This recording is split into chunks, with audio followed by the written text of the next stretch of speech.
Praise the lord. నా మంచితనమంతయు నీ ఎదుట కనుపరచెదను. నిర్గమాకాండం 33:19. దేవుడు ఈ వాక్యం ద్వారా మనతో మాట్లాడుతున్నాడు. ఏంటంటే ఆయన మంచితనం మన పట్ల చూపిస్తున్నాడు.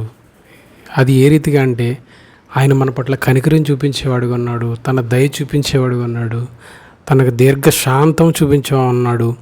అంత మాత్రమే కాదు, ఆయన కృపా సత్యం గల దేవుడై మన పట్ల ఉంటా ఉన్నాడు. ఎందుకంటే మనం చేసిన దోషాలు కానీ, పాపాలు కానీ, అపరాధాలు కానీ క్షమించేవాడుగా ఉన్నాడు.